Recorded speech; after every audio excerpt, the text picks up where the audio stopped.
ipagpatuloy ko yung sinasabi ko. Kasi naawa talaga ako sa mga tao. Kahit ano man ang mga nangyayari sa mundong ito, kung nandyan ka sa tunay na reliyon, walang kabahan na hindi ka kinakabahan kung ano pa ang mga pangyayari. Kasi bago umakyat ang ating Panginoong Jesucristo sa langit, tinanong ng mga apostolis noon, Panginoon, kailan ka magbalik?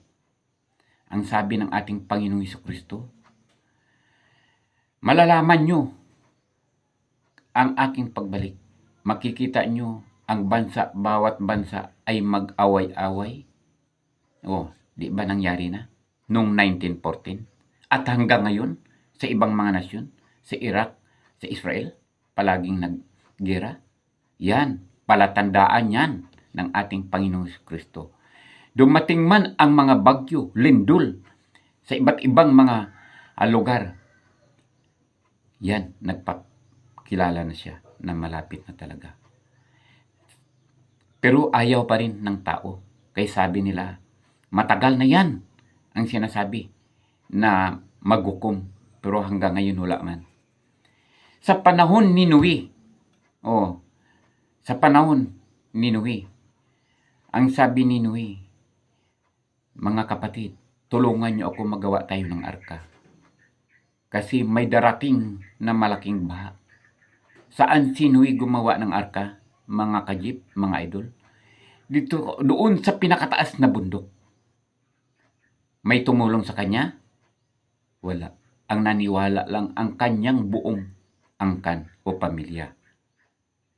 Pagkatapos, nagawa ang arka, sabi ng Panginoon, pumasok na kayo sa loob ng arka at isara ang mga pinto. Pag doon na sila ni Noe sa loob ng arka, ano ang nangyari? Bumaha. Umulan ng malakas. 45 days na ulan ng malakas at bumaha.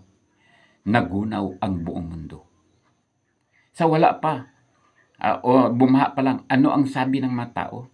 Tatay Noe, tulungan mo kami. Wala na. Sirado na ang arka. Yan rin ang mga pangyayari sa ngayong mga panahon. Walang maniwala na darating na ang paghukom. Mayroong naniniwala, ilan-ilan lang. Kahit anong reliyon, naniniwala rin na malapit na ang paghukom. Pero yung ibang mga reliyon, totoo kaya sila kay Ginoong Jesucristo, sa Panginoong Jesucristo? Bakit nagtanong akong ganyan?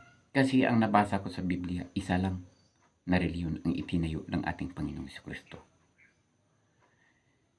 Yan ang inyong pag-isipan sa sobra 3,000 sobra na mga reliyon dito sa buong mundo. Isa lang ang kay Panginoong Jesucristo ang itinayo.